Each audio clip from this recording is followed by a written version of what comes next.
Сайн уу? Ариун төргий.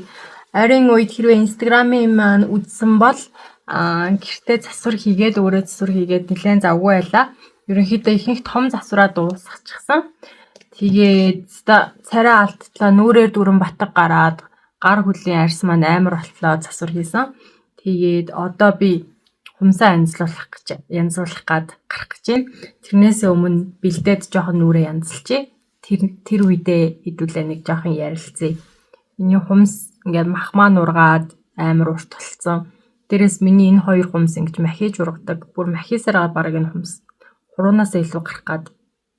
Тэгээд би артист Тагтаа гэдэг хөрхөн охин дээр очиж янзлуулдаг. Манай артист болохоор амар чадварлаг. Дээрээ айгүй урайлгахан гой зантай юм ярмаар бол ярьцдаг. Ярмааргүй байвал нэг ярих гад өдөөд байдгүй айгүй professional мэрэгжлийн үйлчлэл үзүүлдэг. Тэгсэн мөртлөө бас цаг нь амар уян хатан. Хэрвээ шаардлагатай гэвэл те нөгөө ихэнх салонууд ч нэг 7-8 гээ хаачдаг бол манай Тагтаа хэдэн цаг хүртэл хамаагүй ажилладаг. Тэгээд би ихэндээ санаа зовоод идэг гэсэн өөрөө болохоор зүгээр гээд тэгээд бит хоёр болохоор орой 9-10-аас эхлээд бараг шөнийн 1-2 хүртэл суучдаг. Тэр нь амар хөрхөө. Сая тэгээд гоё усан ороод тэгээд Япон сүнстэй киноны сүнс шиг юм сууж байгаа зү.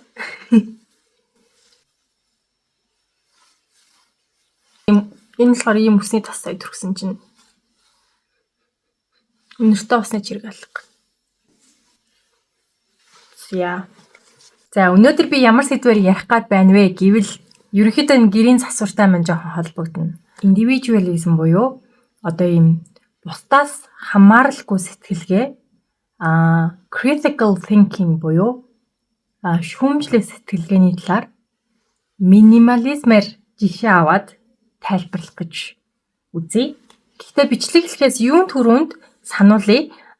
Юу гэдэг энэ одоо минимализм хэв маягт те хувц загварч бай, гэр ахуйч бай. Ер нь энэ хэв маяг дуртай хүмүүс рүү дайрж байгаа тэр хүмүүсийг буруутгах чаа та нарын тэр хүмүүсийн хувь хүний сонголт руу ерөөсөө хийж байгаа дайралт гэж хүлээж битгий аваарай.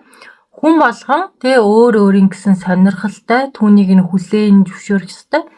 Одоо жинхэнэ үзэл бодол гэдэг чинь энэ хүн минимализм дуртай байж болно, максимализм дуртай байж болно, бооход дуртай байж болно, modern classic дуртай байж болно. Энэ бол цэвэр үзэл бодол.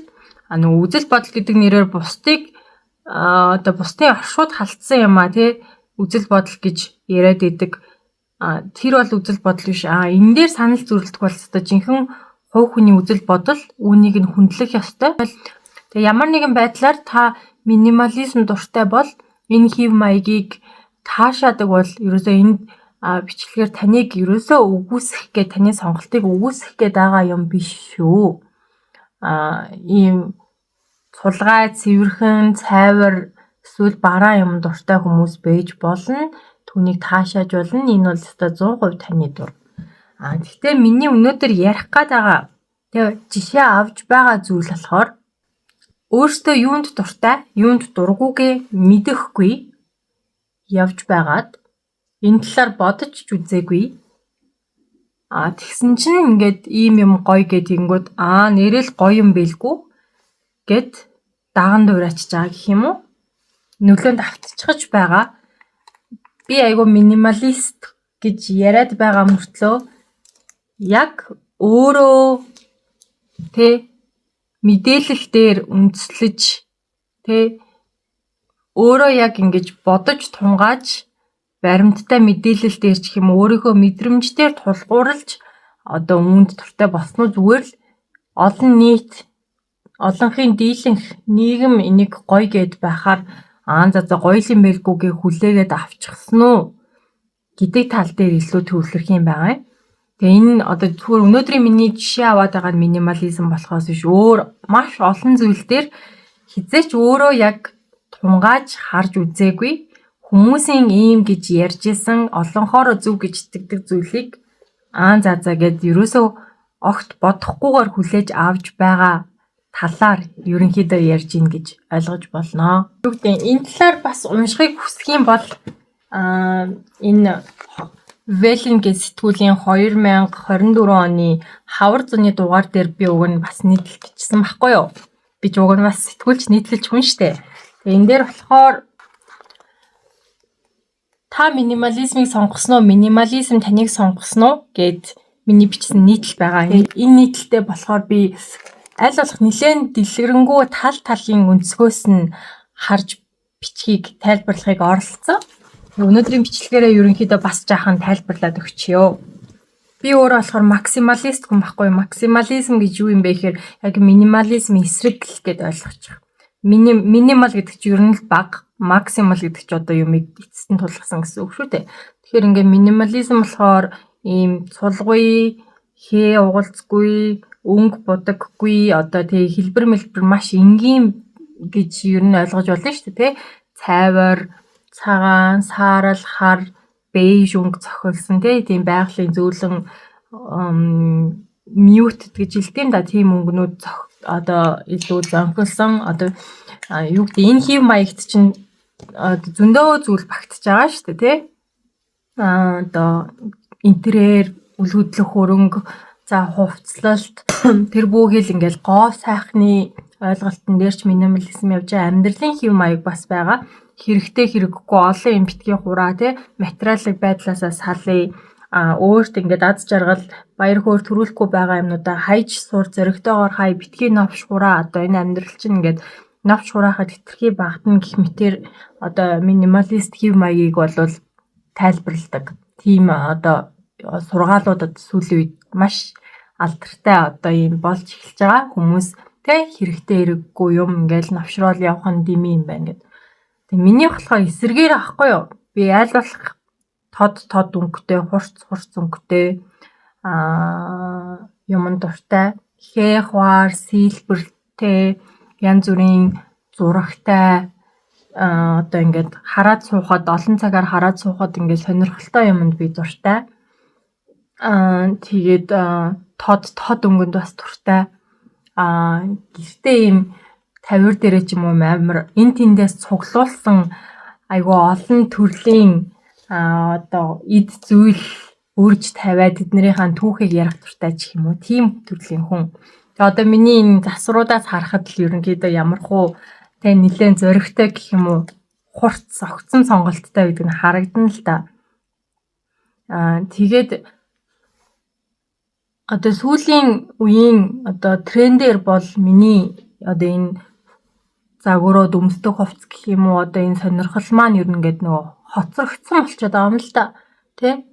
Навсаасан, алгалсан, нүд ирээлжлүүлсэн, хүн ядраамаар, толгой эргүүлмээр, тэ? Хямдхан харагддаг энэ зэрэгэд тэгдэг. Тэгээд юу гэдэг дахиад хэлье. Инглигээд минимализм дуртай хүнийг одоо өөлж голох гээд байгаа юм биш. Үнэхээр төрөлхийн минимализм дуртай тийм цомхон цэмцгэр одоо илүү дутуу юмгүй амьдрал дуртай хүмүүс үнэхээр төрлөхөөсөө байдаг. Эсвэл бага байхдаа өөрийнх нь өсөж төрсэн гэрэн жоохон тийм новширсан, ноороосон байсан хүүхдүүд том болоод өөрсдөө яг нөгөө тэрнийхээ эсрэгээр ингээд новш хураахгүй амьдрахыг илүү үздэг гэж тэгдэм байлээ. Тийм яг өөрийнхөө цэвэр одоо сэтгэлийн дуудлагаараа гэх юм уу, хувь хүнийхээ онцлогоор минимализм болсон хүмүүс бол ёстой энэ бичлэг бараг хамаагүй. Тэгэхгүй нөгөө одоо ингээд анзаарэгддээ штэ. За жишээлбэл Facebook дээр ийм гэр тохижуулах группүүд байдаг. За тэн дээр ингээд пост аягүй их орж ирдэг штэ. Байр авсан чи яаж тохижуулахаа мэддэггүй. Манайхан одоо сүүлийн үед юу тренд болж байна? Юу модонд орж байна гэж асууж ирдэг те. Өөрийнхөө амьдрах гэж байгаа гэрээ яаж тохижуулахаа мэдэхгүй, засахаа мэдэхгүй байгаа учраас интернет байгаа ямар ч танихгүй хүмүүсээс ингээд зөвлөгөө авъя гэж орж ирдэг. Тэгэнгүүт нөгөөдөл нь мэдээж одоо хамгийн сүүлийн үед тренд болж байгаа зүйлийг энэ гоё гэж хэлж өгнө. Тэгэнгүүт за хүмүүс энийг гоё гэж байгаа юм чинь тэгвэл ингээл олноохоо дагаал ингээл засчий гэл тэгэл нөгөө гоё гэснээр нь засдаг тий. Тэгээ ингээ нөгөө тэн дээр юу анзаарагдаад байна вэ гэхээр нэгдүгээрт яах вэ ингээд олон жил нүүдэлчин соёлоор амьдарсан гэх юм уу, бид нар ч нөгөө суурин соёл сайн тасаагүй. Тэгээ суурин соёлтой хүмүүс шиг одоо тийм интерьер, гоо зүйн гэх юм уу, ойлголтууд жаахан дутуу хөгжсөн байж магадгүй. Тэгээд нүүдэлчин амьдарч ийсэн дээрээ социалист дэглэмд ороод тэгэл тэр үед чи ингээд хүн болгон яг айл болгон хүн болгон яг л ижилхэн зүйлс эдэлж хэрэгэлдэг олдсон хэдхэн зүйлэнтэй Оросоос орж ирдэг хэдхэн төрлийн л зүйлс. Тэгээ хамгийн гоё ганган хэдийн юм нь Оросоос орж ирдэг. Бусдыг нь энэ дотооддоо үйлдвэрлэдэг. Гэтэ нөгөө бүгдээрээ эргэтгэж байх ёстой гэж үздэг учраас нөгөө хин хиндээ яг илүүж гарахгүй тутахчгүй яг л нэг те нөгөө л нэг адилхан Монгол гэрт бол нөгөө л нэг ор нөгөө л нэг улбар шар шүүгээ те шар шал те яг л адилхан эсвэл байрны айлууд нь яг нэг адилхан бороо ботой тэгээ нэг борл акын тавилгуудтай нэг хан дээрээ хивс хадсан тэр нэг хивсэн нэг те нэг 10-аахан төрлийн хийтэй тэгэл нөгөө болор юутай авжууртай тэгэл нэг юм адилхан бор модон цагтай яг л нэг юм стандарт байгаа сурцсан бидний ингээд ерөнхийдөө те олноос гажихгүй олноос ялгарах үе гэсэн тэр нэг одоо юу гэдэг яац гэх юм эсвэл олныг дагаж дуурайх олонтойгоо адилхан байх гэсэн ингээд хүсэл ингээд одоо бидний дамжиж ирсэн хоёр нийгмээс ингээд аль хэдийн ингээд бүр ингээд мөнхлөгдчихсэн гэх юм уу бидний ухамсарт тэгэнгүүт индивидуализм буюу ингээд хувь хүний онцлогоороо байх гэдэг зүйл жаахан дутмаг анзаарагддаг. Тэгээ мэдээж энэ нь огт байхгүй гэсэн үг биш. Үе мэдээж л хүний нийгэмлэн чинь янз бүрийн хүмүүс хүлээлтэд амьдарч байгаа. Тэнгүүт ингээд одоо арай өөр сонирхолтой хүмүүс байдаг. Гэхдээ тэр хүмүүсээ нэг бол ингээд бөөнөр айгүй их ялгуурлан гадуурхдаг. Нэг бол ингээд айгүй ингээд гайхам багтдаг гэх юм уу биширдэг. Одоо ингээд Европсын хүмүүс юм хийц юм шиг айгүй зөрөгтэй мөрөгтэй гэд. Ингээд тэгэд яг энэ үзэгдлийг ингээд анзаархаар маш олон хүмүүс ингээд өдөр тутмын амьдралдаа хит их завгүй байдгаас юм уу стресстэй байдгаас юм уу маш олон хүмүүс дотгошоогоо өнгөж өөрөө өөртөө ярилцаж өөрөө өөртөө тий уулзаж өөрөө өөрийгөө таньж чадахгүй амжихгүй амьдраад байгаа юм шиг санагддаг. Тэгээ өөрөө юунд дуртай юунд дургүй гэж бодож үзээгүй зүгээр ингээд хин нэг нь тэрийг нь өөрт нь зааж өгнө гэж хүлээдэг гэх юм уу. Тэр нь зүгээр энэ одоо ингээ гэр засахтай хүмүүсээс ингэж асууж ийна гэдэг чинь энэгээр одоо жишээ авж ийна гэдэг нь л яг одоо энэ сэтгүүг нь л ингэж харуулах гэдэг юм л да. Жишээлбэл одоо ингээ миний бодлоор бол гэр орон гэдэг чинь яг тухайн хүний яг өөрийнхөөрөө оршин байх яг цэвэр хувийн орон зай шүү дээ. Бид нар гудамжинд олон нийтийн газар өөрсдийнхөө хүслээр байж чадахгүй. Тэгээ гэр гэртээ орж ирэхээр бид нар яг нөгөө бор гэртээ богд яг өөрийнхөө мөн чанараар оршин байх хамгийн аюулгүй газар чинь гэр. Тийм болохоор энэ гэрийг та өөртөө яавал хамгийн таатай, яавал таны дотоод жинхэнэ мөн чанар баярлахаар, тийм аз жаргалтай байхаар одоо тохижуулах вэ гэдэг миний хувьд ингээд айгүй зугаатай гэх юм уу би өөрөө гэр мэр тохижуулах айгүй дуртай. Юу засвар масвар хийх гэрээ янз бүр болох амар дуртай. Тэгэнгүүт өөрийнхөө хамгийн одоо мөн чанараараа оршин байх газараа ямар байхыг мэдэхгүй танихгүй хүмүүсээс асууж ийн гэхээр нэг бодлын тэр хүн дотгошоогоо өнгөж харж чадахгүй байгаа юм болов уу гэж би ажиглаад байгаа юм баггүй юу. Тэгээ миний тэгтээ буруу ч гэж болно л доо. Хэдүүлээ минимализм руугаа буцаад орё л доо. За минимализм гэдэг одоо хев маяг гэх юм уу одоо дизайн гэх юм уу те эстетик гэх юм уу лайфстайл гэх юм уу энэ зүйл одоо нэг сүүлийн 10-аад жил Монголд бол нэлээд хүчтэй орж ирж байгаа. Тэгээд яг дэлхийд даяар айгүй эрчимжсэн үеийг нь бодох юм бол 2010-ад он одоогоос нэг 14-5 жилийн өмнө одоо дэлхийд даяар айгүй эрчтэй гарч ирээд Монголд бас 10-ад жилийн өмнө эрчийг авсан. За тэгээд энэ одоо минимализм гэдэг зүйлийг ярихын тулд эхлээд нэг киногоор жишээ авъя. Та нар бүгдээрээ чөтгөрүүд Prada өмсдөг гэдэг кино мэдэн штэ. The Devil Wears Prada гэдэг. Тэгээ энэ нь болохоор нөгөө Vogue-ийн одоо эрхлэгч Anna Wintour 37 жилийн турш Америкийн Vogue-ийн эрхлэгч хийж Anna Wintour-ээс сэтгүүлсэн кино. Тэгээд одоо та нар бүгдээрээ л мэдгэл ахaltaа Vogue гэдэг чи одоо загварын библ гэж ярьдаг. Тэ Америкийн одоо Vogue бол одоо ингээд дэлхийн загварын чиг хандлагыг тодорхойлж яадаг гэх юм уу. Тэгээд тэр одоо албан тушаалыг 37 жил хашсан Anna Wintour болохоор загварын ертөнцийн хамгийн хүчтэй хүн гэж яригддаг л та. За тэгээд тэр эмэгтэйн одоо туслахаар ажиллаж байсан бүсгүй энэ зохиолыг бичсэн. Тэгээд энэ киноны нэг үзэгдэл байдаг да.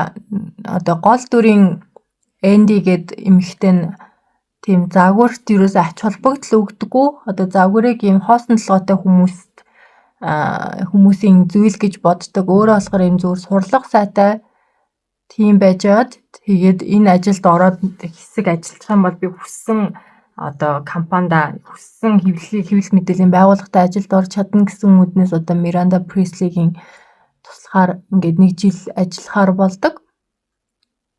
Тэгээд нэг үзэгдэл дээр Miranda ингээд нөгөө загварын сэтгүүлийн нүүрэн дээр ч юм уу одоо дотор хуудсан дээр гарах ингээд коллекцуудыг сонгож байхдаа яадаг лээ ийм нэлээд адилхан өнгөтэй хоёр бүсийг энэ хоёр чинь шал өөр байна. Надад таалагдахгүй байна. Өөрийг авчир гээ хэлсэн чинь Энди шоолоод инээчдэг гэдэг тий.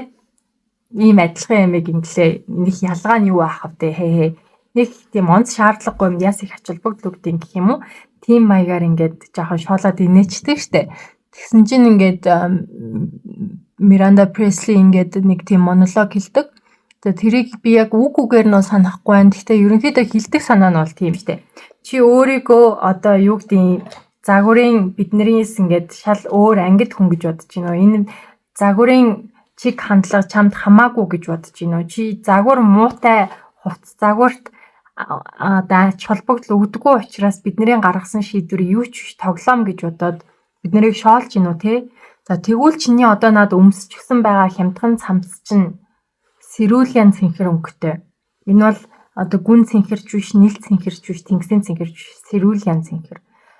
За өнгөрсөн жилийн үдийд тэр дизайнер ийм сэрүүлэн өнгөтэй хувцас хийгээд тэрийг нь бид нэр загварын сэтгүүл дээрээ гаргахаар шийдээд тэгээд манай сэтгүүлээс цаашаага энэ ингээд тархаад хямдхан брэндүүд одоо тэр коллекцийг авч чадахгүй одоо мөнгөгүй юмнуудад зориулаад хямдхан брэндүүд хуулбарлаад хийснийг нь чи одоо өмссөн байгаа. Чамд юусоо загвар хамаагүй гэж бодож исэн байтал чинь одоо чиний өмсөж байгаа хувцсыг чинь модонд оруулах шийдвэрийг энэ өрөөнд байгаагаа бид нэр гаргасан юм. Чи юусоо өөрийгөө те биднээс илүү гэж загварын ертөнцөөс илүү гэж бодох огт хэрэггүй. Энэ дэлхий дээр ингээд модонд орж ирж байгаа бүх юмыг энэ өрөөнд байгаа бид хэд шийддэг юм гэж хэлдэг шүү дээ тий. Тэгээ тэр бол яах аргагүй үнэн баггүй юу? Одоо ер нь манай гаргийн 8 тэрбум хүн тий зүйгүй олон амьтад байгаль ертөнц тэр бүхнийг одоо нөөц баялагийг эргүүлж яадаг топ бүр нэг ч биш 0.1% хавцаа хүмүүс л байгаа. Нөө жинхэнэ хөвшөөний ард байж идэг гэх юм амар мөнгөтэй, амар эрх мэдэлтэй, амар их нөлөөтэй бүх зүйлийг те өөрийнхөө хөдөлгөж чаддаг хэдхэн хүн байгаа. Тэгээд одоо энэ дэлхий дээр байгаа бүх баялагын одоо нийт хувийг те эзэмшдэг. Хамаг том корпорациудыг ингээд сүлжээ болгоод өөртөө эзэмшдэг. Одоо манай гаргийн мөнгөний их үүсвэр тэр хүмүүс рүү уурсдаг тийм хүмүүс хэдхэн л хүн байгаа.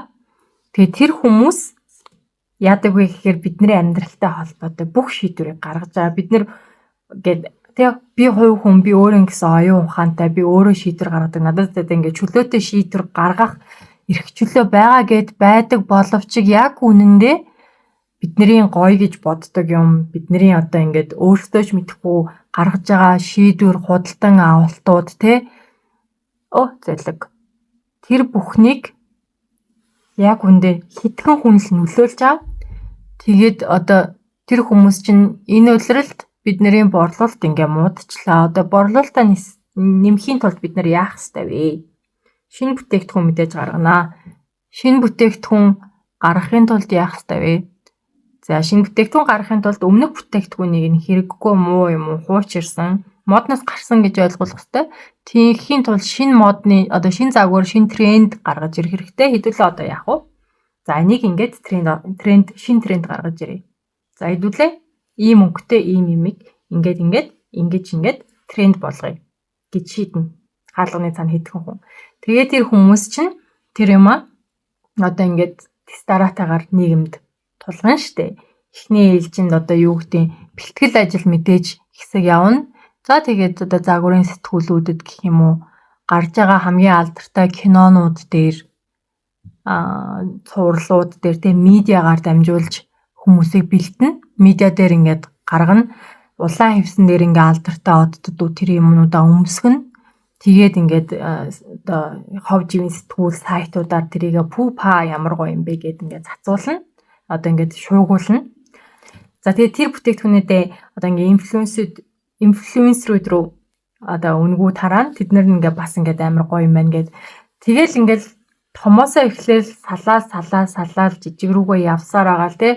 Эхлээл одоо ингээд хамгийн нэр хүндтэй загварын тайз одоо хэвлэл мэдээллийн хэрэгсэл шагнал гардуулах ёслол хамгийн одоо зэрэглэлийн оддоос эхэлж байгаа л тэгэл ингээл яваал медиа маркетинг яваа сошиал медиа маркетинг амар хүчтэй яваал инфлюенсерүүд тэрийг нь хэрэглээл тэгэл энэ бүхнийг ингээд олон нийтэд хоногшуулчих жаахгүй нөгөө хэд нь за одоо энэ бүтээгдэхүүн амар сайн гэсэн энийг л авахгүй бол одоо би ингээд хоцрогдлоо ингээд одоо бүх юмнаас ард хоцрогдлоо орчин үетэй хүл нийлүүлж чадахгүй ингээ нөгөө fear of missing out юмнаас хоцрох айдас нь хөдлөл тэгэл одоо шинэ тренд үүснэ тэгээд тренд чинь болохоор хэсэг байж байгаа л хуучирчин дараа чинь шинэ тренд гарч ирнэ шүү дээ ягаад тэгэхээр нөгөө хүмүүст жилөөх мөнгө хэрэгтэй тэр хүмүүст одоо 5 дахь 6 дахь 10 дахь байшингаа тий 7 8 дахь одоо хувийн онгоцоо усан онгоцоо арлаа авах мөнгө хэрэгтэй.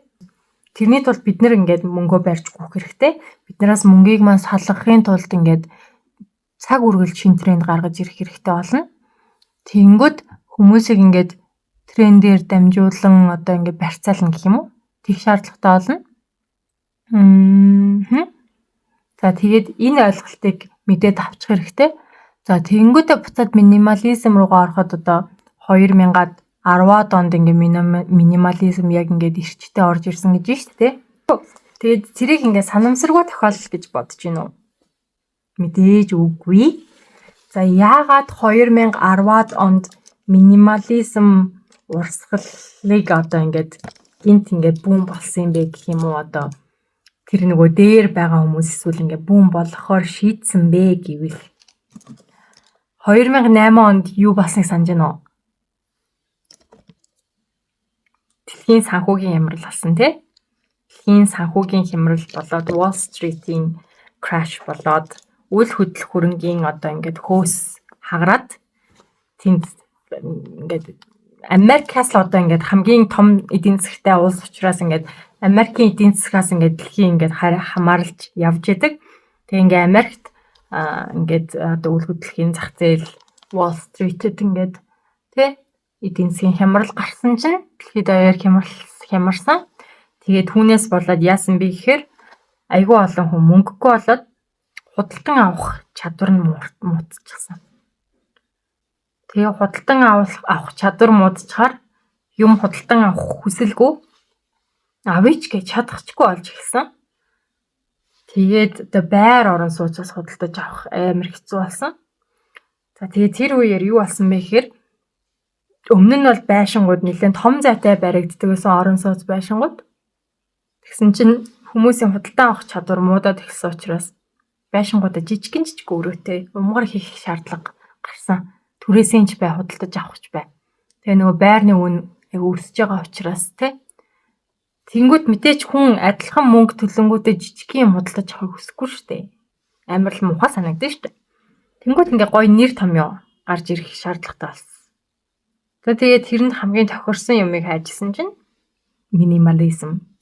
Тэгээ минимализмаа шахахын тулд одоо нэг үзэл санааг нь бас ингээд гоё одоо юу гэдэг нь шалтак тавина штэ.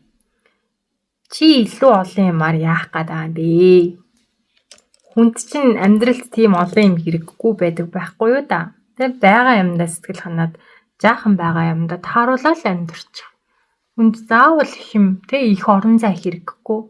Цөөхөн цомхон мөртлөө материалын хэрэгцээнээс сал. Цөөхөн мөртлөө чанартай юм аа. 10 хямдхан гуталтай байснаас нэг чанартай мундаг сайн гуталтай бол. Тэ?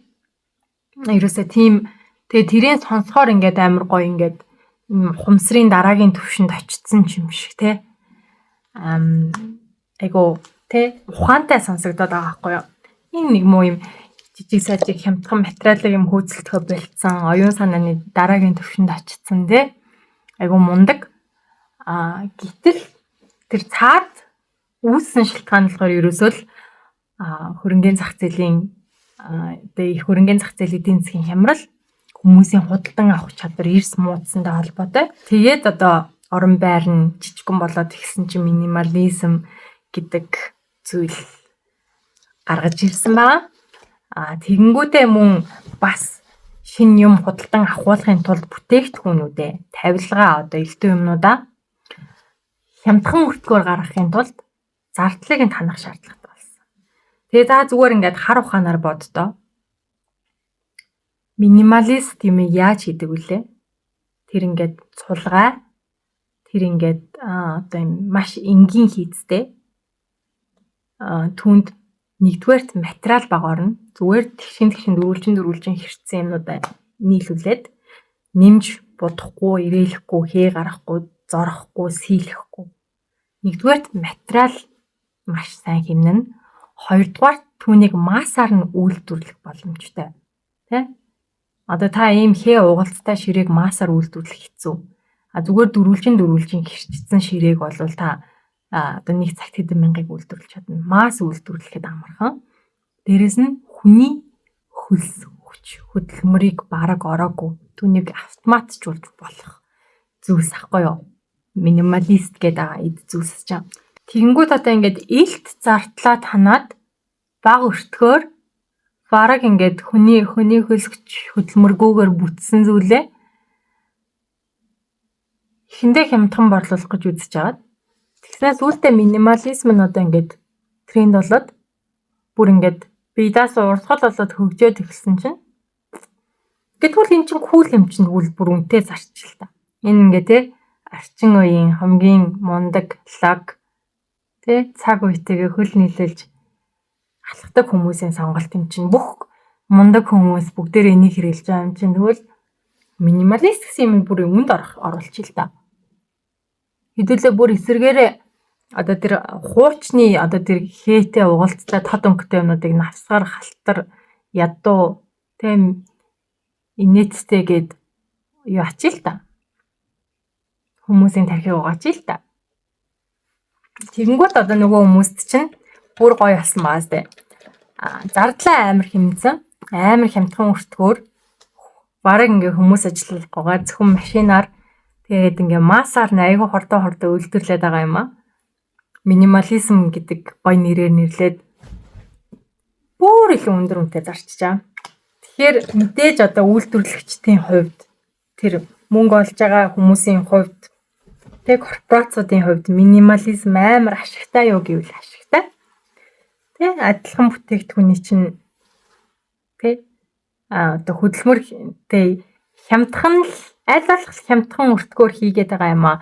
Аль болох өндрөөр зараад байна шүү дээ. За одоо үйл хөдлөлийн салбар тэг байшин барилгын салбар, барилгын дотоод заслын салбар бол нэг хэсэгтээ одоо минимализмыг тавьж явуулахыг хүсэхгүй.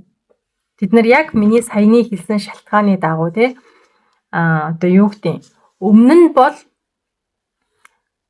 доторх бетон нь ингээд цемент нь ил гарчихсан ханыг эн чин дутуу гүйцэтгэлтэй хан биш дээ ийм муухай юмаа болооч ээ дээр нь ханын цаанаас нааж өгөөч ээ гэж хэлдэг байсан бол одоо эн чин минимализм эн чин амар кул ийм ийм байхтай амар дажгүй дончтой харагдчихаа гэж хэлээл адилхан үнээр зарчичаад бид нар ч амар хэмжээ аадтэй. Тэгэхээр ингээд барилгын салбарынхан одоо дотоод засал чимэглэл тавилгынхан бол нэг хэсэгтээ энэ минимализмыг бол ерөөсөө тавьж явуулахгүй бид нарт ашигтай учраас одоо хин л зүгээр л дөрвөлжин мод нийлүүлээд ширээ хийчих юмн дээр хин л одоо ингээл нэг том цул модыг чинь ингээ ухаал сэлээл дээр ингээ сэлбэрлээл тэгснэ ингээл янз бүрийн будгаар будаал суухыг хүсвэвтэй. Тэгээ ялангуяа илүү бага материалаар илүү бага цагт илүү бага хөдөлмөр орж хийсэн юм нь үнэтэй байхад хин одоо хамаагүй их хөдөлмөр зараад одоо арай бага үнэлгээтэй бүтээгдэхүүн хийхийг хүсвэвтэй тий. Тэгэхээр одоо минимализмын одоо үндсэн амин сүнс гэдэг юм таныг аль болох материалын хэрэгцээнээс салгана тий ухамсарын дараагийн төвшин гэж ярьж байгаа боловч бодит байдал дээр үүний зорилго нь болохоор яг цэвэр одоо нөгөө нэг капитализмын цэвэр капиталист үзэл санаа байгаа. Хэрэглэгчид аль болох бага хүртгөөр хурдан хугацаанд хүний одоо хөдөлмөр ороогүй бүтээгдэхүүнийг аль болох үнэтэй шахаж ашгаа нэмэгдүүлнэ л гэсэн юм цаана байгаа. За тэгээд үүнээс гадна минимализм нь өөрөө айгу классист гэвэл юу гэмээр байна.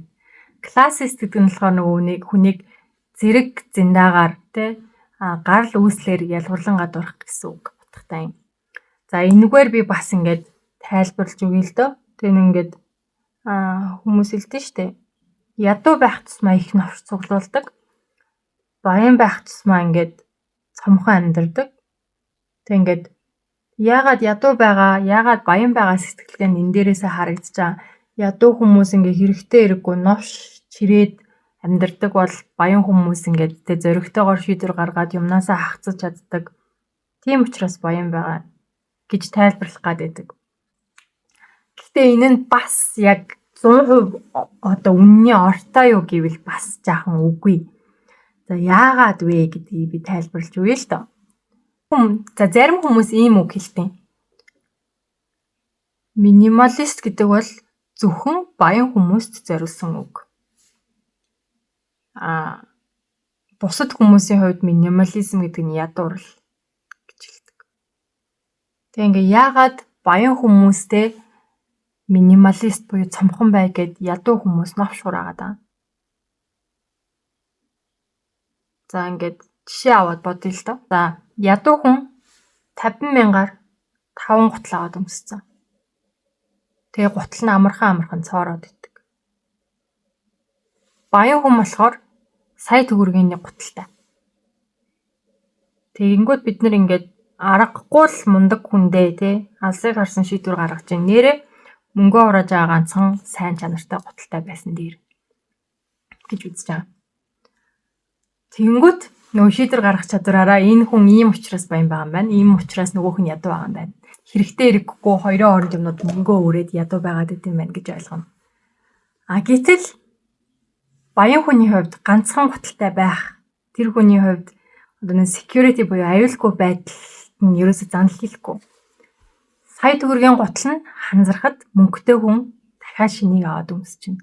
Тэр хүнд хизээ бол хизээ хүссэн цагтаа хүссэн гутлаа аваад өмсөх чадамж бололцоо байгаа. Тэр бололцоо мэдлэг нь байгаа учраас тэр хүн ямар ч айцгүйгээр ганцхан гуталтай байж чадчихаг юм. Ядуу хүний хувьд за нэгдүгээр сая төгрөгийн гутал авах гэж тэр хүн хэдэн сар мөнгөө хурааж цуглуулах вэ? Тэр хоорондоо ханзархаа гуталтай явах юм уу? Хүл нүцгэн явах юм уу? Тэгэхээр тэр хүнд хямдхан гутал авахаас өөр сонголт үлдээгүй болчихж байгаа зү. Гутал авах мөнгө цуглуултлаа ямар хүл нүцгэн явуул тань биш. За тэгээд хямдхан гутал авж байгаа юм чинь хямдхан гутал нь яг тэр хэрээрээ хурдан илэгдэнэ. Тэр гутал нь хурдан илэгдэхийг мэдэж байгаа учраас тэр хүн ахаад солионы гуталтай байхыг илүүд үзнэ. Яагаад гэвэл ядуу хүн ханзархаа гуталтай явж явах юм бол бүгд шоолно. Магадгүй хүүхэд байхдаа тийм тохиолдол өртөөд бүр ч илүү травматай болцсон, бүр олон гуталтай байхыг илүүд үздэг байж болно. Тэгээд өөрт нь олдож байгаа мөнгөндөө тааруулаад олон гуталтай, өөрийнхөө бололцоогоор олон гуталтай байхыг илүүд үздэг. Дахиж хүл нүцгэн юм ханзархаа гуталтай явахыг хүсэхгүй байгаа учраас тийм байж болно. Яг түн шиг хизээ нэгэн цагт надад хэрэг болно. Яагаад гэвэл надад үүнийг хүссэн үедээ худалдаж авах боломж байхгүй гэсэн үндсэн дээр хүмүүс юм хураадаг бол мөнгөтэй хүний хувьд тийм айц байхгүй. Тэр хүн ямар нэгэн байхгүй боллоо гэхэд дуртай үедээ дэлгүүр гараад эсвэл хүргэлтээр захиалаад юм авчиж мэднэ гэдэг мэдлэг өөрт нь байгаа учраас тэр хүнд юу чгүй байх нь ерөөсөө айц биш байхгүй юу? Тэр хүнд драма биш. Яагаад гэвэл тэр бүхнийг худалдаад авчих мөнгө банкнд нь байгаа. Дансанд нь байгаа. Тэгээ яг үүнтэй адилхан те том байшин авчаад түүнийг хоосон байлгаж ингэн. Би энэ бүхнийг юмар дүүргэж чадах байсан ч гэсэн дүүрэхгүй. Зүгээр миний худалдаж авсан хоосон орон зай гэхаар энэ бүх орон зайг юмар дүүргэхгүй байж чадах миний хөрөнгийг хар гэсэн үг утгатай байхгүй юу? Одоо тэр амар том мөртлөө хоосон байшингууд эдэн ш. Нөгөө Ким Кардашиан шиг. Тэр чинь ерөөсөө л тийм. Сонголтоо гайхуулж байгаа. Би энийг хүсвэл юугаарч дүүргэж чадах байсан. Гэхдээ дүүргэхгүй байгаагаараа би өөрөө энэ дээр ингээд statement буюу би ингээд өөрийгөө ингээд тэнд ингээд харуулж байна. Би өөрийнхөө сонголтоор би хараа юм худалдаж авах надад хүссэн болгоно авах чадал байгаа ч гэсэн би авахгүй байх сонголт хийж байна. Би бүр надад юм худалдаж авах шаардлагагүй болтлоо би хөрөнгөтэй л гэдгийг харуулж байгаа. Түүнээс биш ядуу хүн жижигхэн байшиндаа хов хоосон сууж ивэл түүнийг минимализм биш ядуурл гэж хэлнэ шүү дээ тий. Тэгэхээр одоо нөгөө тэг юмаа хай гэлгээд өгдөө шүү дээ. Ерөөсөө чамд ойрын үед хэрэглээгүй бол ингэсэн бол тэгсэн бол шууд гаргаад хай, эргэлзэхгүйгээр хай гэл. Өөрөө мөнгөө төлж худалдаж авсан юм хай гэдэг нь чинь дараа нь чамд хэрэгцээ гарахаар чи түүнийг дахиж худалдаж авал гэсэн бас одоо капиталист одоо корпорациудын үйлдвэрлэгчдийн зайл ахгүй юу? Одоо зүгээр байгаа юм хайчаа. Хэрэг одоо ойрын үед хэрэглэхгүй байгаа юм чинь гэртээ байлгаж чахаар зүгээр хайчих. Чи зүгээр ингээ хоосон юм худалдаж авахгүй гэсэн сонголтоороо гоё. Тэгжээд чамд хизээ нэгэн цаг тэр зүйл хэрэг болох юм бол худалдаж аваад хэрэгжилчих. Хэрэглэнгүүтээ дахиад хайчих гэсэн юм явж байгаа байхгүй юу? Тэгэхээр энэ нөгөө нэг зүйлийг дахин худалдаж авна гэдэг нь корпорац үйлдвэрлэгч брэндүүдийн хувьд ашигтай боловч байгаль орчны хувьд ашигтай юу? Мэдээж үгүй шүү дээ. Зүгээр ажиллаж исэн юмыг гаргаа хайчин дахиад чинээр авна. Түүнээс ерөөсөө таач хожиж байгаа юм байхгүй, байгаль орчинж хожиж байгаа юм байхгүй. Тэр бүхнийг хийх гэж тэнд чинь байгалийн нөөц баялаг, материал явж байгаа, хүний хөдөлмөр явж байгаа, тог ус явж байгаа. Одоо тэр үйлдвэрлэлээс гарсан одоо байгаль бохирдож байгаа. Тэнгүүд тэндээс ерөөсөө та нөгөө л нэг одоо 5 дахь 10 дахь ор таршаа авах гэж байгаа хувийн арал авах гэж байгаа хүний л халаасыг зузаасгаж өгөөд байгаалгаас ч өөр хүнд ч ашиггүй байхгүй юу. Тэгэхээр одоо яг жинхнээсээ минималист байж чаддаг, ямар ч айцгүйгээр байж чаддаг хүмүүс гэхээр нилээн одоо банкндаа их мөнгөтэй хүссэн үедээ тэр байхгүй юм орлуулад авчих чадвартай хүмүүст энэ минимализм гэдэг юм зориулагдсан байх нь байна шүү. За тэгээд эцэст нь гэх юм бол тэг 3 дугаар одоо минимализмээс зайлсхийдэг 3 дугаар шалтгаан болохоор минимализм нь racism буюу арьс өнгөөр ялгарлан гадуурхах, white supremacy буюу цагаан арьс хүмүүс одоо ингээд бүгдээс илүү гэдэг үзэлтээр ерөнхийдөө жаахан анх суурилж үүссэн гэж үздэг юм. За тэгээ минималист гэхээр таныг фашист, расист одоо white supremacist гэж хэлэх гээд байгаа юм биш, ерөөсөө биш. Энэ та хувийнхаа үзэл бодлоор тэр нь дуртай бол ерөөсөө асуудал байхгүй. Би энд ерөөсөө нөгөө учрыг нь сайн ойлгож мэдээлэл авсан мэдээлэл дээрээ үндэслэж шийдвэрээ гаргаасаа гэсэн үднээс л би одоо энэ бүхнийг хуваалцаад байгаа шүү дээ, тий. За тэгээд минимализмыг яг хизээ яг үүсгэснийг бол одоо бас яг жаахан маргаантай байдаг. Гэхдээ юу гэдэг хамгийн одоо энэ урсгалыг хамгийн их хөгжүүлсэн 2 билүү 3 хүн ерөнхийдөө фашист байсан байхгүй юу? Нацист хүмүүс байсан. Тэгээ энэ орчин үеийн модерн болон минимализмын одоо эцэг гэгддэг Франц Швейцарын архитектор байдаг байхгүй юу? Le Corbusier гэдэг архитектор байдیں۔ Тэгээд тэр хүн болохоор гэр гэдэг одоо хүний тухтай байдаг газар биш ээ. Тэр бол зүгээр дотор нь унтаж амардаг машин гэж хэлжсэн хүн байдаг байхгүй юу? Тэгээд тэр хүн өөрөө фашист. Тэгээд тэр хүнийхээр юу вэ гэхээр хүн гэртээ амрах ёсгүй. Тэр зүгээр дотор нь шүн орж хоног төөрүүлчихэд маргааш нь гараад одоо нэг ажиллах хүч гэдэг үднээс хүмүүсийг тэгж үздэг байсан хүн. За.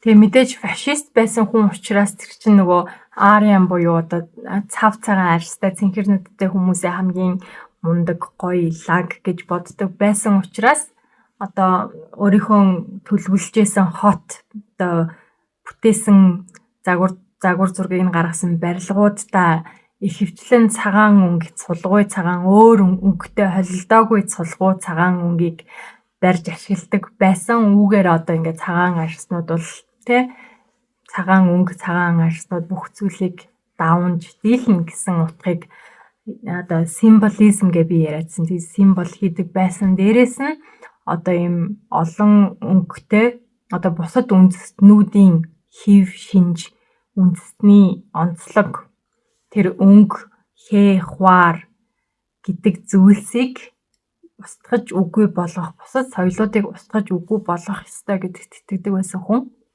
Тэгэнгүүт та нар бүгдээрээ мэдж байгаа шүү дээ. Одоо жишээлбэл манай Монголын хувьд ямар олон төрлийн хээ угалц байдаг үлээ те. Түмэн насан хээ, үлзий хээ, чагтан хээ, алхан хээ, үүлэн хээ гэд энэ бүгдээрээ тусын одоо ийм бэлэгдэлтэй сайн сайхныг бодож өрөөсөн хээнүүд байдаг.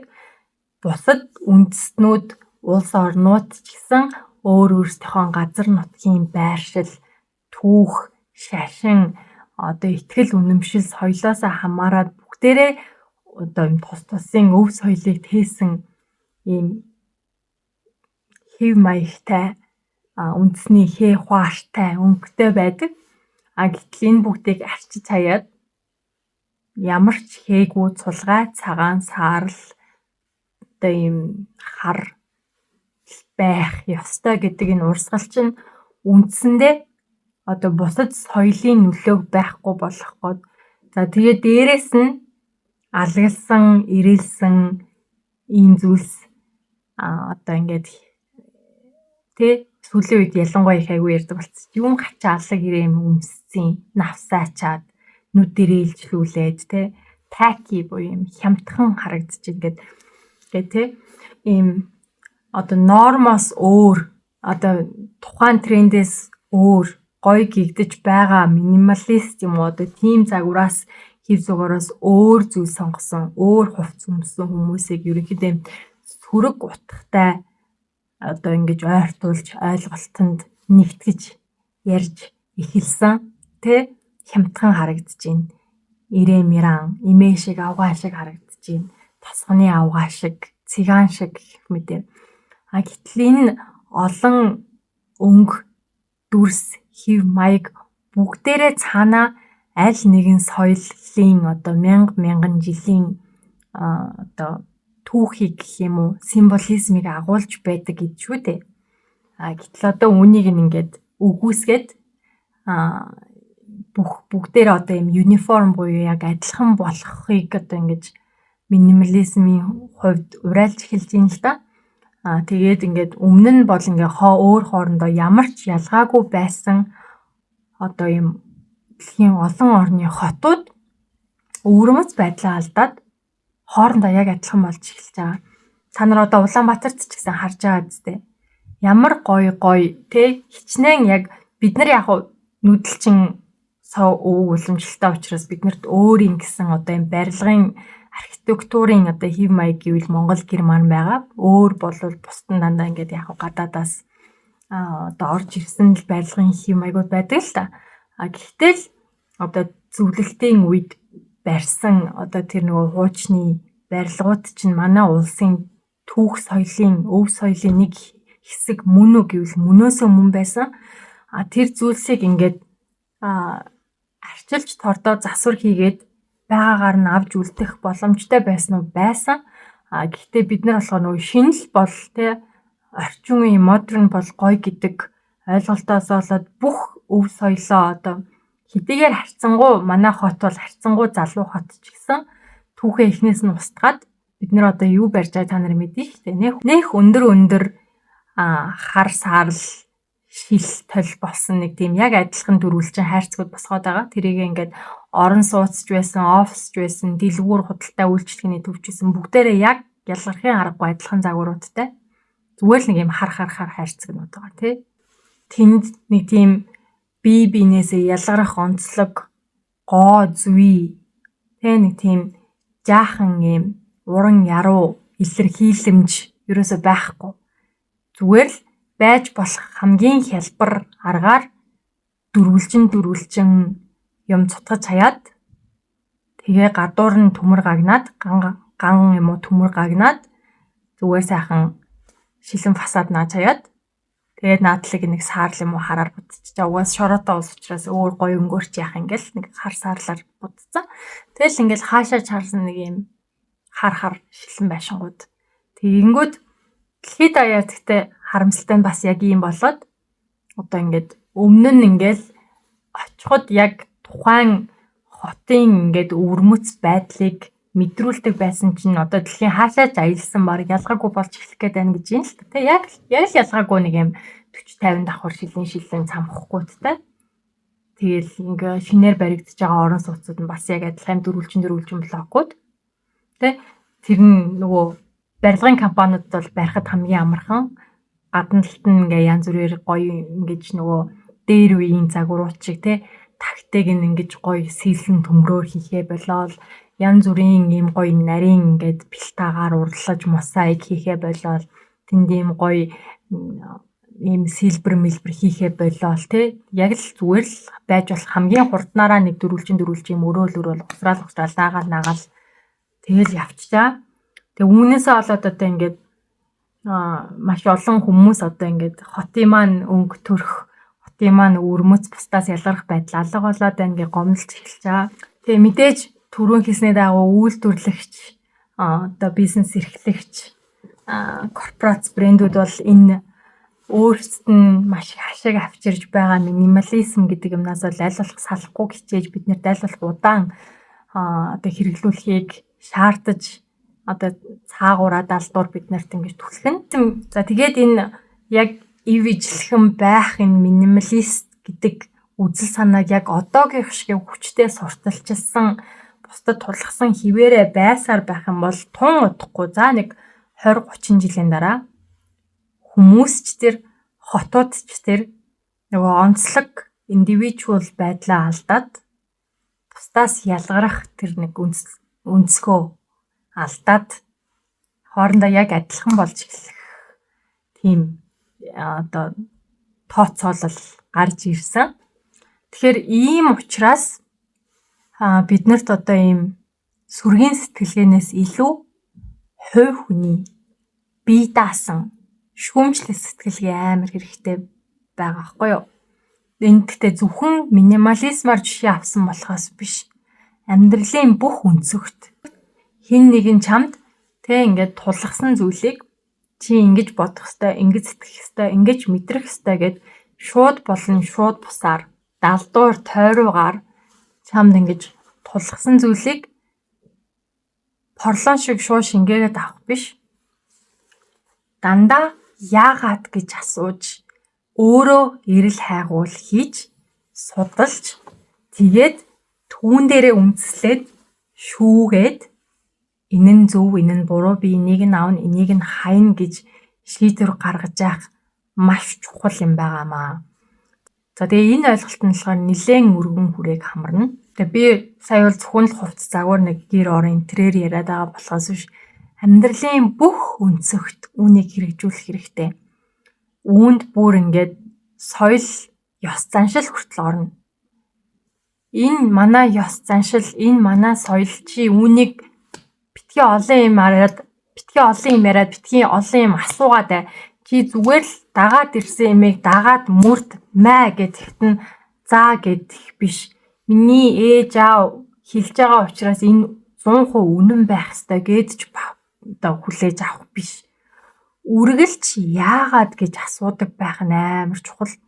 Тэгээ гай таарч манай боловсролын систем болон одоо ингээд сургууль хүмүүжүүлэх арга барил нь хүүхдийг яг асуухыг дэмждэггүй.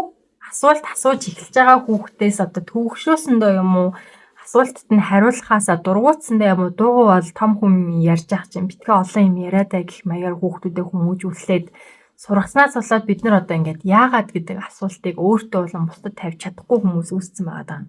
Тэгээд ингээд сониуч зангуу болчихсон хүмүүс ерөөсөө ямар нэг шинэ мэдээлэл хүлээж авахдаа сониуч зан хөдөлдөггүй. Түүнийг цааш нь дэлгэрүүлж бие дааж яагаад гэж уншиж судалмаар санагддаггүй. Зүгээр л хэлж өгсөн мэдээллийг цаа гэд хүлээгээд авчихдаг бүхэл бүтэн одоо нийгэм байна шүү дээ. Мэдээж хүн болгон биш ч гэсэн нийгмийн дийлэнх нь яг өөрт тулгсан, өөрт нь хэлсэн зүйлийг сониуч зангуугаар асуухгүйгээр, шүүхгүйгээр шууд хүлээж авдаг болсон маш харамсалтай.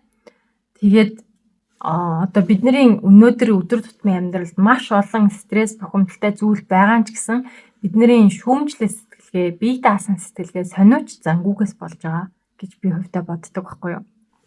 Тэгээ өөр дээрээ жишээ хэлэхэд би одоо ямар ч шашин шүтдэггүй. Бүр ямар ч шүтлэг байхгүй.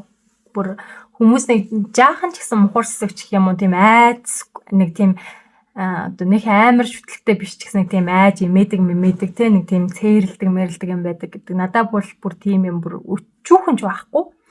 За тэгээ манай гэр бол яг л монголчуудын адилаар буддийн шашнаа шүтдэг, лам мамдаа очиод ном уншуулцдаг гэх юм уу. Тийм л гэр бүл. Тэгээ би яг сайн сандгийн нэг 4 настай орчим байхдаа эмээгээсээ ингээд нөгөө айгүйх юм шалгаадаг үе маань байсан. Тэгээд ингээд намайг юу гэдэг та яагаад маань уншаад байгаа юм бэ гэж тэгсэн чинь ингээд бурхандаа зайлбардаг, бурхан ингэдэг, бид нэрийг яадаг гэж тайлбарлаж өгч байгаа. Тэгэл тэр болгонд би яагаад бурхан тэгээд үнэхээр байдаг, бурхан чинь тийм сайн хүн юм бол яагаад энэ хорвоо дээр ингээд ийм дэлхий дээр ингээд амар олон хүмүүс ингээд үхээд идэв. Яагаад ингээд те Африкт хүүхдүүд турж үхээд идэв. Яагаад ингээ гадаа байсан нохоо ингээд үхсэн байсан ингээл би ингээл дахин авшруулаад их хөрхи имэйл надад нэлээд удаан тайлбарлах гал үтсэн л дээ. Тэгсэн чинь би ингээл цаашаа л асуугаал гэсэн. Яагаад? Тэг яагаад би энийг ингээ шүтэх хэвээр? Яагаад тэг шүтэхгүй бол яагаад би ингэх юм те? Надаа яагаад муу юм тохиолдох ингээл баах юм асуугаал. Тэг имээ ингээ сүүлдээ нэлээд удаан тэгж яриа тайлбарлах гэж үзээд сүүлдээ өгч болтгоо байсан юм уу? Тайлбарлах ивэж болохоо байсан юм уу?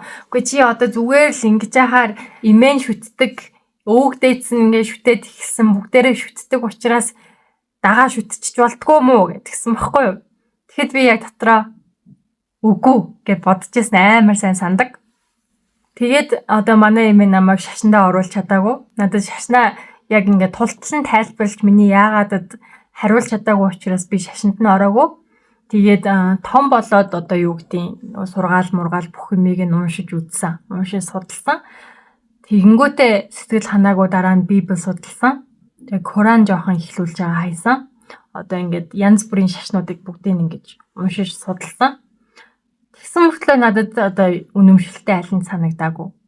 Тэгээ ингээд цаашаа шашны талаар ингээд судлангууд дэлхий дээр те 20,000-аас илүү олон шашин бурхан байгаа. Гэтэл яг энэ миний л бурхан энэ л үнэн гэж хэлэх бас тийм хэцүү асуудалтай учраас тэгээ бусдын шашин шүтэх хэрэгэд бол ерөөсөө халддаггүй хүн хүссэн шашнаа шүтдэг. Гэхдээ би болохоор өөрөө бүр ямар ч шашин шүтдэггүй. Ямар ч шашны ёс заншлын юм хийдэггүй. Ерөөсөө юунаас ч цээрэлдэггүй. Юунаас ч айдаггүй. Тийм. Тэгэл нөгөө чи хичнээн ингэж байгаа ч гэсэн үхтэй толгой дээр чинь лам уншина гэд би ерөөсөө тийм юм боддггүй шүү дээ. Газарч бослуулмааргүй байдаг. Зүгээр сайхан чандарлуулаад тэгээ нөгөө одоо юу гэдэм бэ? Тэгээ ер нь оршуулга гэдэг чинь тэр өгсөн хүндээ биш, үлдсэн хүмүүстэй зориулж идэг зүйл. Тэр одоо миний оршуулгыг яаж хийхийг тэр цаана үлдчихэж байгаа хүмүүс гэр бүлийнхаа маань л мэднэ шүү дээ. Тэд нар бол өөртөөхөөрөө хийнэ. Гэхдээ би бол заавалчгүй одоо өгөхэд өгөхөөрөө ном лам мамд очиж ном уншуулна гэж бол боддгоо. Тэгээд угаасаа тийм юм ерөөсөө хизээч итгэж байгаагүй. Тэр 4 настай байхасаа л би яг сандын хизээч итгэдэггүй.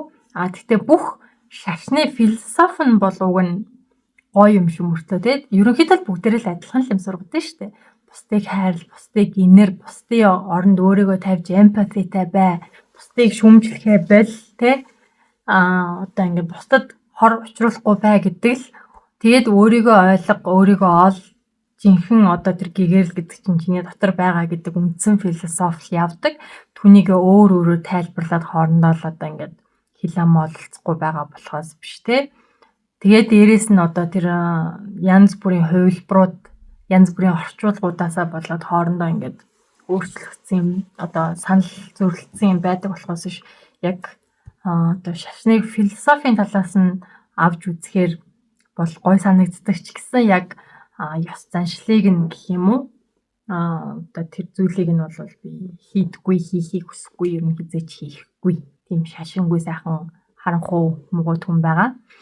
Тэгээд энэ имээ маань намайг шарын шашиндаа оруулах гэж оролдоход би яагаад гэж асуугаад өөрөө би даа шийдвэр гаргасантайгаа адилхан одоо цагт ч гэсэн ямар нэг зүйл болоход би хизээч шууд одоо юу гэдэг маш найдвартай их сурвалж гэх юм уу одоо тэр нэг баримт нотлогоотой мэдээ биш бол ямар нэгэн мэдээллийг би заавалчгүй өөрөө би дааж боловсруулахыг илүүд үздэг. Заавалчгүй яагаад гэдэг учрыг нь олох гэж хичээдэг. Сургаар юм уу эсвэл зүгээр мэрэгжлийн бус хүний хэлсэн юмыг бол би за гэж хүлээж аваад тэрийг үнэн гэж юусоо итгэхийг хүсдэггүй.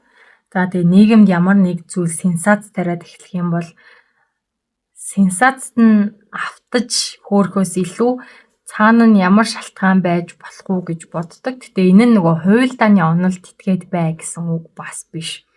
Юм л бол хувилдааны онол ярьдаг хүмүүс бас ер нь жоохон эвгүй.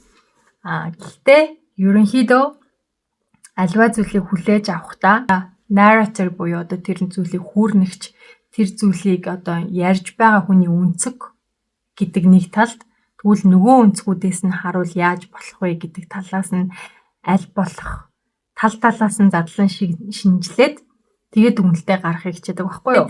Юмыг ингээд олон талаас нь задлаад шинжилээд хараад сурахаар их олон зүйл за тэр дундаа одоо ингээд нөгөө улс төрийн тоглолтууд одоо янз бүрийн брендинг, зар сурталчилгаа, рекламууд ч гэх юм уу одоо тэр нэг сенсац мэдээнүүд ер нь ингээд айгүй ойлгомжтой болоод эхэлдэг байхгүй юу? За энэ одоо ингэж байна да. Ийм учраас ингэж байна да. Ийм юмдаа зориулаад нүхээ ухаад эртнээс бэлтгэлээ хийгээ явж байна. Энэ одоо ингэсэн болохоор л нэг ийм юм ярьж байгаа бидтэй гэл угаасаа ингээ харахад ойлгомжтой болчдаг. Тэгээд цэрийгээ хэлэхээр ингээ зарим хүмүүс гайхаад байдаг байхгүй юу? Далтыг хардаг хүн юм шиг л гэл. Үгүй тэр чинь ерөөсөө л шүүмжлэл сэтгэлгээ болон media literacy буюу одоо хэвлэл мэдээллийн хэрэгслийг уншиж тайлах чадвар их байдаг. Тэгээ манайхан чинь юм шинжлэх ухаанаар баталгаажсан зүйлсийг өгөөсгдөг тийм вакцин бол хор гэж ярьдаг. Сэтгэл гутрал байхгүй гэж ярьдаг мөртлөө тийм сүнс сүудэр даалт ертөнц тийм чөтгөр шулам гэсэн юмдаа итгэвтэй бол амар ерөөсөө тийм нөгөө convincing гэдэг чинь юу юм? Нэг хүнийг ингээд ятгуулахгүйгээр айгүй хурдан тийм юмыг бол хүлээгээд авчдаг. Тэгээ хараал мараал чатга матга нэг тийм юмдаа бол амар хурдан итгэждэг мөртлөө цаан чин шинжлэх ухаанаар ингэчихсэн туршилтаар ингэсэн мэрэгжилтнүүд нь ярьж байгаа юм байна гэхээр би мэдчихээн. Би бараг наад мэрэгжилтнүүдээс ч илүү мэднэ. Одоо жор мэддэг юмчээс зовлон үтсэн чагунцан дээр Одоо миний туршлагаар бол ерөөсөө тийм юм байхгүй гэл нэг тийм юм яриад мэдэм хэрэг дэдэг. Тэгээд л ингээд бодохоор аль болох амьдралын чанараа нэмэгдүүлээ, аль болох олон хүнд мадлуулахгүй бай, тэ? Хүмүүст ашиглуулахгүй бай. Одоо хүмүүсийн тоглоомын хүү болохгүй бай гэж бодох юм бол энэ хэрсүү байдлаа одоо media literacy буюу хэвлэл мэдээллийг тайлж унших чадвараа шүүмжлэх сэтгэлгээгээ болон одоо юм бие даасан бусдаас хараат бус сэтгэх чадвараа хөгжүүлэх шаардлага зайлшгүй гарч ирж байгаа юм шүү.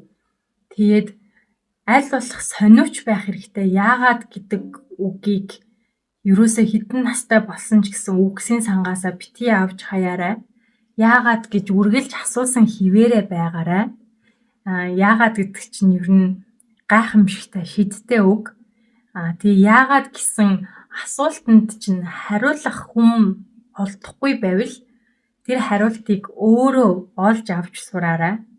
Тэгээ үүний тулд одоо таны гарт энэ яг одоо байгаа одоо хэрэгсэл чинь зөвхөн хов хөөх те одоо бараа бүтээгдэхүүний лайв үзэх биш. Уг нь танд одоо энэ хорвоо дээр байгаа бүх биетэй номын сангаас илүү их мэдлэгийг уг нь танд өгөх шидтэй жижигхэн хар хайрцаг таны гарт уг нь байгаа боловч та ингээд нэг хүмүүсийн хэрүүл юм уу дэлгүүрийн лайв үзэхдээ энийг ашиглаад байгаа бол тэ Google гэдэг зүйлтэй сайн найзлаарай. Мэдээж Google-ээс гарч ирсэн юм болгонд итгэх хэрэггүй ч гэсэн Google дээр байгаа мэдээллүүдийг харьцуулаад тэн дээрээс дүн шинжилгээ хийж болно. За тэгээ дээрээс нь гадаад хэлээ заавалчгүй одоо хөгжүүлээрээ зөвхөн нэг хэлтэй бол таны хувьд те авах мэдээлэл чинь зөвхөн тэр хэл дээр гарч ирсэн мэдээллээр л хязгаарлагдана. Гэтэл одоо дэлхийн хамгийн одоо түгээмэл хэрэглэгдэг англи хэлтэй бол танд ингээд бичигдсэн одоо юм шинжлэх ухааны эрдэм шинжилгээний ажлуудын дийлэнхийг унших тэ бүх мэдээллийг авах боломж нээгдчихэж байгаа. Тэнгүүд ингээд таны ингээд мэдлэгийн хүрээ гэх юм уу мэдлэг авах байсан тэр мэдлэгийн сан чинь хэдэн зуун мянга дахин аривччихж байгаа л гэсэн үг. Тэнгүүд ингээд гадаад хэлээ хөгжүүлэхгүй англи хэлээ сурахгүй бол та ингээд манипуляц төртөх нь илүү амархан болчихж байгаа байхгүй. Зөвхөн Монголд олдох мэдээлэл дээр тулгуурлаж өөрийнхөө үзэл бодлыг одоо бүтээн гэхээр таны хувьд ингээд монгол хэлтэй хүмүүсээс хамааралтай болчихж байгаа. Гэтэл тэнд ингээд дэлхий гэдэг чинь 8 тэрбум хүн байгаа. Тэр 8 тэрбум хүний талаас илүү хувь нь англиар ярьж байгаа. Гэтэл та тэр том одоо сүлжээнд холбогдохгүйгээр зөвхөн энэ Монголын 3 сая хүний сэтгэлгээний одоо энэ санд өөрийгөө хязгаарлаад байна. Мэдээллийн санд өөрийгөө хязгаарлаад байна гэсэн үг байхгүй. Тийм болохоор хэдэн настай байсан ч гэсэн гадаад хэлээ хөгжүүлээрээ, гадаад хэлээ сайн сураарай. Тэгээд мэдээж би чадах чинь нэгээрээ мэдээлэл тэ мэдлэг олгохыг хичээнэ. Гэхдээ хинээс ч битгий хараат байгаарай. Үргэлж бие даасан байдлаа хадгалаарай гэж ерөөе. Баяртай.